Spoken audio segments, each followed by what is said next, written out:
Bu? Insya Allah siap, Bu. Oke, baik. Silakan buka Al-Qur'annya.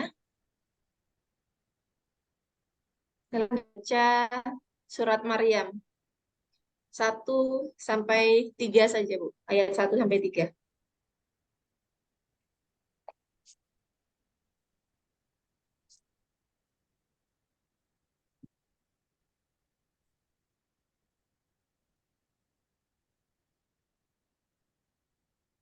Imran.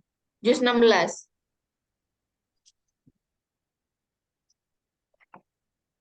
Bentar, Bu ya. Ya, setelah Al-Kahfi, juz 16.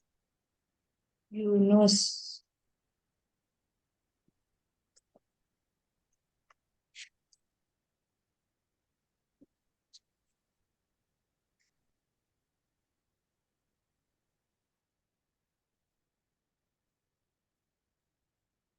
Udah ketemu, Bu? Tak ketemu, Bu. Juz 16. Juz 16. Setelah Al-Kahfi.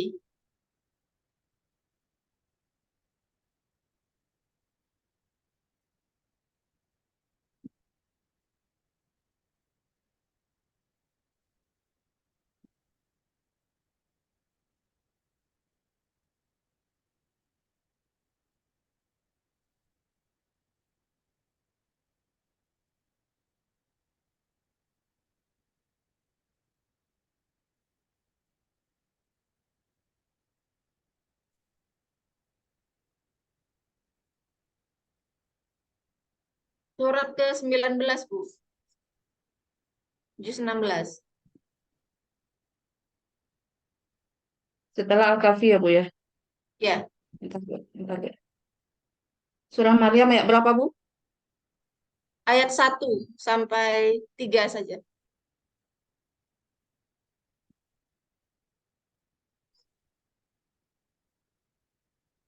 Oke.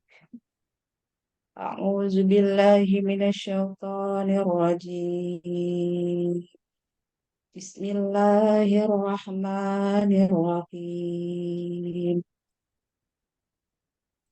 Kahaya Musa. Zikru rahmati rabbika abdahu Zakaria iznada rabbahu bida'an khafiyya. Sadaqallahul azim. Allahul azim. Ya, mohon maaf Bu Miriasti, ngajar PAI sudah berapa lama? Sudah lebih kurang 18 tahun, Bu, dari tahun 18 tahun 2005. ya di tingkat SMP. Iya, Bu, tingkat SMP. Oke, mohon izin untuk sedikit mengoreksi bacaannya ya Bu ya. Nah, yang Iya, bacaan Bu, boleh, surat Bu. Maryam yang ayat pertama itu kan dibaca huruf hijaiyahnya. Jadi bukan kahaya aso, bukan seperti itu, tapi kaf ha ya ain sod. Itu huruf Iya. huruf hijaiyahnya yang dibaca. Seperti alif lam mim kan gitu. Yasin kan kita nggak baca yasa gitu kan ya Bu ya. Jadi cara Iya, bacanya iya, Bu. seperti itu. Jadi Iya, Bu.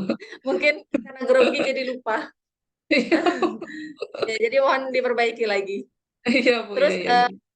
ada yang kurang sedikit di sini di surat yang ketiga ya. Idzanada rabbahu nidaan khafiyya itu kan tanwin bertemu dengan huruf kho itu harusnya nggak dengung di situ.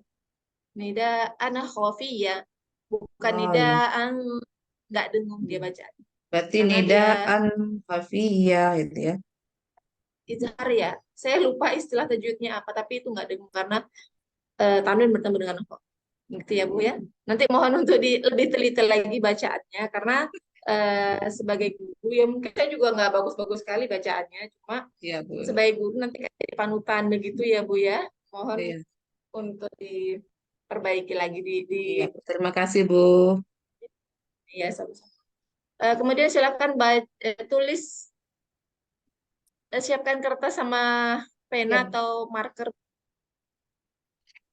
ini Bu kertas sama spidol. Ya, ya silakan tulis 2 ayat dari surat An-Nas.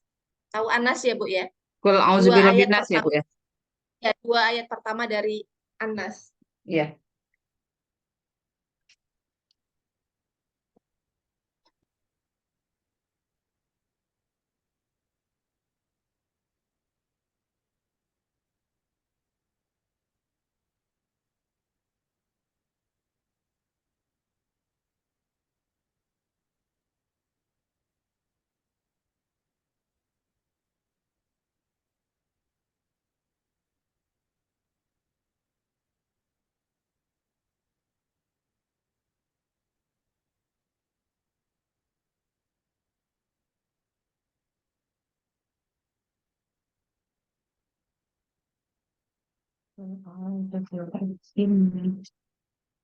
Sudah, Bu?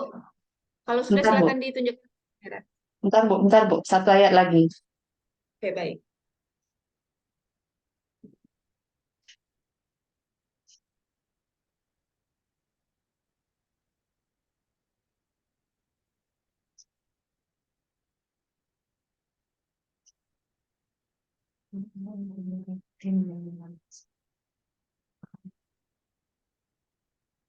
Kelihatan Bu? Bin Nas. Birob bin Nas gitu ya. Iya, Malikin Nas. Oke. Nah, iya. itu Birob bin Nas itu Birob bin Nas, nunnya itu ada berapa gelombang itu kok kayak jadi huruf sin. Iya Bu, maaf Bu. Kebanyakan ya, harusnya itu kan huruf nun ya. Firabin Berarti nas. kan satu ya. Iya non Bu, bukan. Ya, nun. Gelombangnya ke banyak terlalu kritik ya. Iya, ini Bu. Eh, Iya. Oke, baik. Baik, terima kasih, Bu. Ya, sudah betul tulisan Arabnya ya. Oke, dilanjutkan lagi ya, Bu ya, dengan pertanyaan tentang modul ajar. Ini saya baru buka modul ajar Ibu yang dikirim. Ibu ngajar di SMP kelas 7 ya, Bu ya. Nah, Iya di sini Bu. materinya tentang Al-Quran dan hadis sebagai pedoman hidup. Nah, Iya. tujuan atau capaian pembelajaran yang mau dicapai itu apa, Bu? Yang pertama, siswa bisa membaca Al-Quran Surah An-Nisa ayat 59 dan Al-Quran Surah An-Nisa ayat An-Nahl ayat 64. Kemudian yang kedua adalah Nah, itu bisa, tentang apa suratnya? gimana Bu? Suratnya tentang apa? Bacaan Eh, suratnya. yang mana? Yang An-Nisa apa An-Nahl? Yang Anissa sama Anahal. Anisanya tentang apa? An-Nisa tentang perintah taat kepada Allah, pada ulul Hmm. amri gitu. Kemudian surah An-Nahl itu tentang kembali apa namanya apabila terjadi perdebatan maka kembalikanlah kepada Al-Quran dan Sunnah sebagai pedomannya. Oke, baik.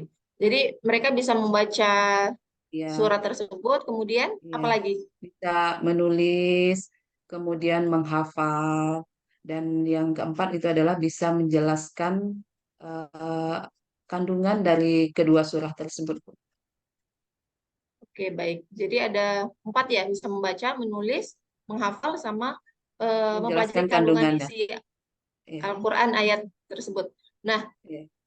apa cara Ibu untuk supaya siswa bisa memahami eh, materi yang Ibu ajarkan? Dalam Caranya modul bagaimana? ini, ya, saya memakai metode tutor sebaya, Bu, learning kooperatif dengan teknik tutor sebaya.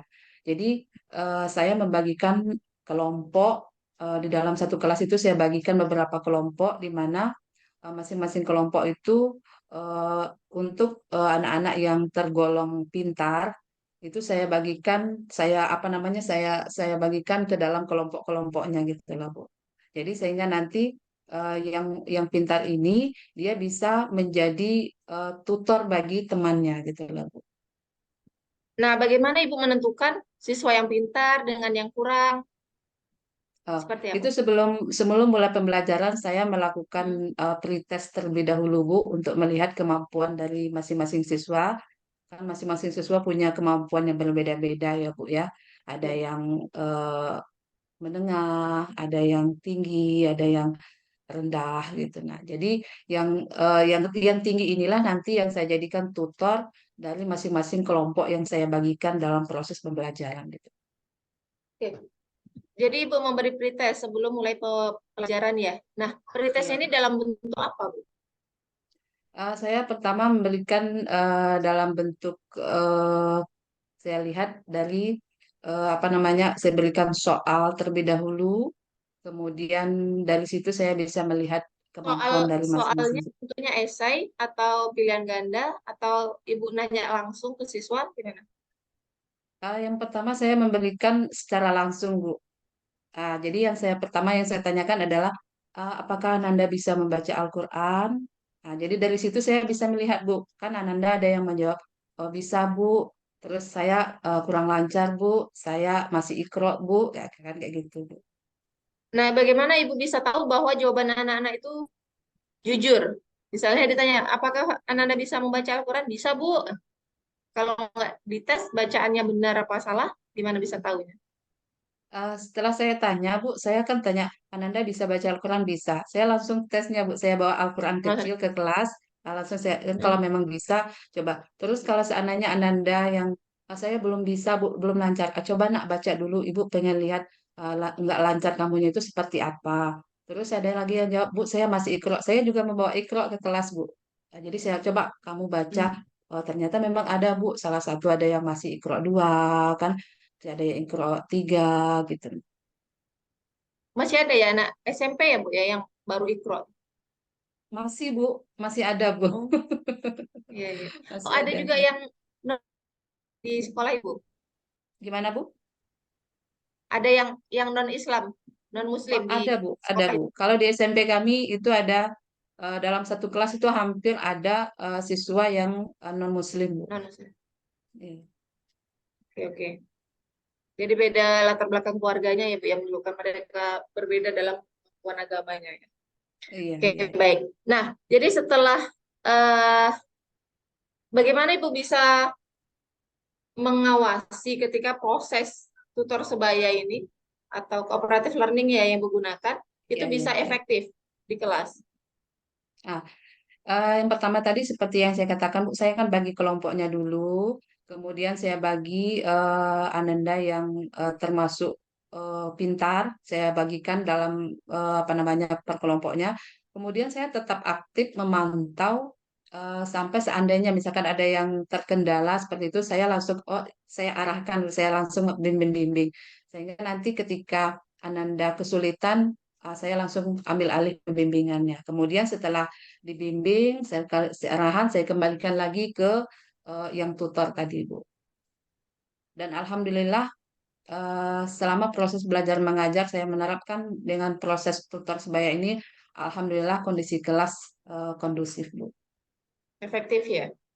Iya. Nah, apakah Ibu menggunakan teknologi dalam pembelajaran di kelas? Iya, Bu. Menggunakan apa, Bu? Yang pertama, karena di sekolah kami sudah ada apa namanya proyektornya sudah Proyektor. ada, cuman masih terbatas Bu gitu. Karena di sekolah kami itu sudah ada per bidang studinya itu sudah ada punya proyektor. Cuman dikarenakan di sekolah kami kan sekolah besar Bu. Jadi untuk guru agama Sempit. aja kami ada 5. Jadi sekolah menyediakan satu bidang studi itu satu proyektornya, satu infokusnya.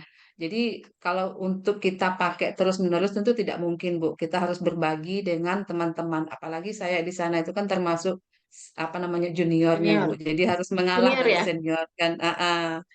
Gitu. Jadi Udah sekali-sekali 18 kami tahun, 18 tahun Ibu ngajar. iya, Bu. 18 tahun masih junior ya, Bu? Iya, tapi saya baru pindah ke SMP 4 ini, Bu. Dulu saya Oh, pindah-pindah loh, gitu. Bu, sekolahnya. Oh, Sekolah saya pindah-pindah. Mulai dari pertama tahun 2005 saya honor di Jangkat. Kemudian pindah lagi udah berapa kali pindah lah Bu, dan akhirnya Oh menetap gitu. kemarin ini di SMP 4 dan alhamdulillah kemarin saya baru lulus P3K Bu. Udah lama sekali perjuangannya Bu. Oh ya, alhamdulillah. Eh, Oh gitu. Jadi yang di sekolah terakhir ini berapa tahun? dari tahun 2016 Bu. 2016. Iya. Tapi kalau 7 dari tahun ya. sekolah yang lama tuh terus terang Bu, saya Iya. belum pernah menggunakan media atau infocus karena memang sekolah saya yang lama tuh kan letaknya di pelosok gitu loh Bu.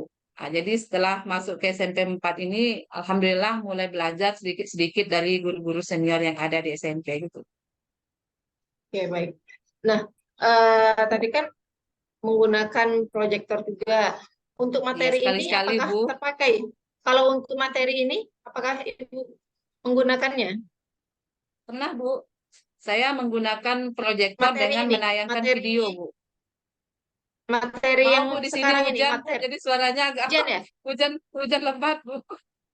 Oh, untuk materi yang Al-Quran dan Sunnah sebagai pedoman ini, apakah digunakan Proyek ini fokusnya. proyektor itu? Iya, Bu. Saya pernah menggunakan proyektor untuk materi ini, di mana saya menayangkan video, kemudian bagaimana cara membaca tajwid yang baik dan benar secara taktil, kemudian saya tayangkan videonya sama anak-anak, kemudian setelah itu anak-anak membaca, mengikuti dari video yang saya tampilkan dengan dipandu oleh tutor sebaya tadi itu. Oke, baik. Oke. Nah, kalau untuk bagaimana cara meningkatkan kemampuan berpikir kritis siswa, Bu? Gimana, Bu? Bagaimana cara meningkatkan kemampuan berpikir kritis? Bagaimana tuh, Bu? Biar siswa itu berpikirnya kritis. Bagaimana caranya? Ya. Dengan cara kita mengajak mereka untuk memberikan motivasi kepada mereka gitu Bu. Kemudian dengan cara memberikan bimbingan bimbingan kepada mereka sehingga mereka bisa berpikir tentang apa itu pendidikan, bagaimana sebenarnya pendidikan, kemudian sehingga mereka bisa membuka cakrawala mereka berpikir tentang apa sebenarnya tujuan dari pendidikan ini Bu. Nah, kalau untuk penilaian materi ini seperti apa, Bu? Kalau untuk penilaian itu kan bisa sumatif dan bisa formatif gitu Bu ya. Nah, kalau untuk yang apa namanya yang sumatif, saya itu kan yang apa nah kalau kalau sumatif sama formatif itu kalau yang sumatif itu kan yang dimasukkan ke daftar nilai gitu Ibu ya, seperti UH, Ya, nilai akhir. PTS, UAS dan lain sebagainya. Kemudian kalau yang untuk formatif itu kan seperti saya ngerasa, duh, saya kemarin tuh ngajar di kelas itu sepertinya saya belum puas dengan anak-anak, sepertinya ada yang belum paham. Jadi saya lakukan tes formatifnya, tapi nggak saya masukkan ke dalam daftar nilai dari hasil dari formatif tersebut. Bu. Jadi cuma sekedar untuk diri saya aja gitu kan. Nah, kalau yang Kalau yang sumatifnya, untuk sumatifnya, ya, apakah Ibu membuat pertanyaan itu pertanyaan dengan kategori HOTS, Higher Order Thinking Skills? eh ada Bu. Seperti apa contoh soal HOTS? Soalnya seperti tentang surah An-Nisa dan An-Nahl ini kan Bu. Ya, Ya, seperti saya membuat saya apa namanya tentang kandungannya gitu kan kandungan surah An-Nisa. Coba Ananda jelaskan bagaimana apa namanya kandungan dari surah An-Nisa ayat An-Nahl ini, kemudian bagaimana kaitannya dengan apa namanya kehidupan kita sehari-hari, apa namanya aplikasinya, apa namanya penerapannya dalam kehidupan sehari-hari gitu Bu. oke, oke, baik. Selanjutnya ya Bu ya tentang modul P5 PPRA. Nah, Oke. dalam rancangan Ibu membuat proyek apa untuk P5 PPRA ini? Saya membuat proyeknya yaitu tentang pengolahan sampah organik menjadi pupuk kompos. Gitu. Kenapa proyeknya tentang itu? Gimana Bu? Saya dengar hujan. Kenapa proyeknya tentang pengolahan sampah organik? Oh ya. karena eh, kemarin kan ini untuk proyeknya kami berkolaborasi loh Bu, antara Dengan bidang studi pendidikan agama, kemudian kemarin ada IPA dan juga matematika. Jadi berkolaborasi. Jadi kami mengambil proyeknya itu tentang pemanfaatan sampah organik menjadi pupuk kompos. Nah, kenapa kami mengambil topik ini? Karena apa namanya realita yang terjadi di sekolah kami itu sampah itu sepertinya terbuang begitu saja dan hanya menjadi apa namanya tidak ada pengolahannya. Jadi kami berinisiatif apa namanya mengolah sampah tersebut bagaimana menjadi sesuatu yang bermanfaat dan bisa dimanfaatkan untuk banyak orang gitu loh Bu. Makanya kami mengambil proyeknya itu adalah tentang pemanfaatan sampah organik menjadi pupuk kompos. Dan sampah organik yang di sekolah, contohnya apa saja Bu yang bisa dijadikan kompos? ya, itu kemarin kami memilah-milah daun-daun. Daun. Kemudian ya kan di sekolah kan banyak pohon-pohonan Bu. Nah, Jadi apa namanya kebetulan kami di SMP 4 itu Bu, rombel kami kan banyak gitu loh Bu. Jadi untuk kelas 7 saja kami rombel belajar ada 12. Jadi kalau seandainya 12 lokal itu satu anak saja bisa mengumpulkan daun kering itu satu kresek kecil aja, udah berapa sampah yang terselamatkan untuk tidak menjadi sampah yang sebenarnya gitu. Jadi ya, jadi nggak kami perlu dibakar ya Bu ya? Nggak gimana? dibakar. Enggak, Sampah-sampah enggak. kering itu nggak dibakar. Nggak dibakar. Jadi diolah menjadi sesuatu yang bermanfaat gitu. Jadi, Oke. Nah, ada nggak kaitan antara proyek ini, mengolah sampah menjadi kompos, dengan pelajaran PAI? ada Bu, sangat keterkaitan sekali gitu. Di mana di dalam Islam kan kita diajarkan tentang kebersihan. Kebersihan itu adalah sebagian dari iman. Nah, jadi dengan adanya kita apa namanya memanfaatkan sampah ini, otomatis kan kita secara tidak langsung apa namanya menjaga kebersihan. Jadi dengan adanya sampah ini pemungutan sampah ini sampah tidak berserakan di pekarangan sekolah. Kemudian selain itu juga bisa dimanfaatkan dan untuk kemaslahatan umat gitu. Oke, baik. Jadi ada eh, kebersihan sebagian dari iman, ada juga nilai gotong royongnya juga di situ ya, Bu ya. Kebersamaan, kemudian memanfaatkan sesuatu menjadi sesuatu yang lebih baik lagi.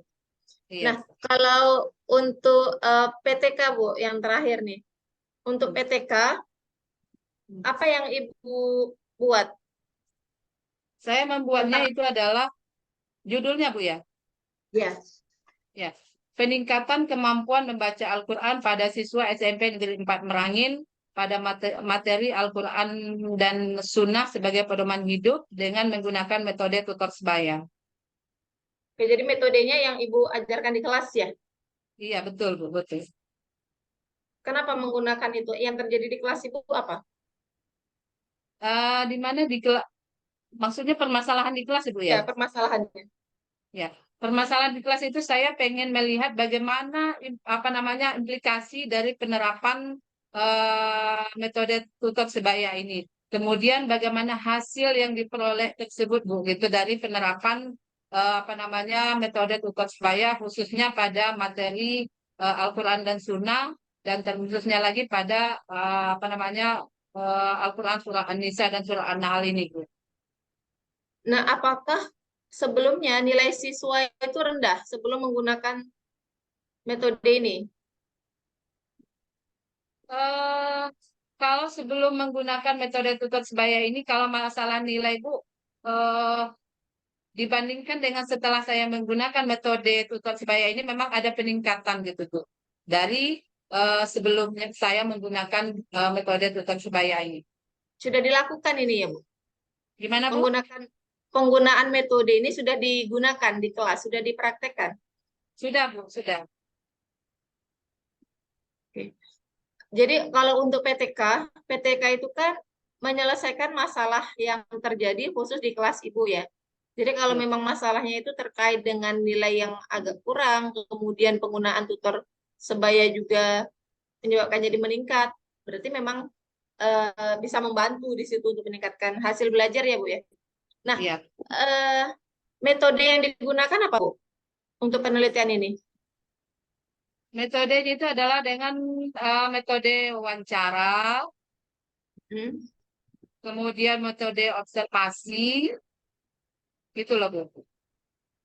Wawancara dan Metodenya observasi bisa aja. metode gimana? Wawancara dan observasi aja. Metode tutor sebaya ini juga masuk ya, Bu ya.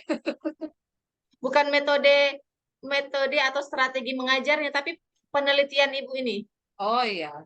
Iya, saya menggunakan metode apa namanya wawancara, kemudian metode apa tadi? Ini kan jenis penelitiannya PTK ya, Bu. Penelitian Iya, tindakan kelas. iya, Nah, kan ada dua data akhir yang dihasilkan. Ada data iya. kualitatif, ada data kuantitatif. Untuk meningkatkan hasil belajar, dari mana bisa tahu hasil belajar mereka itu meningkat atau tidak? Dari penilaiannya, Bu.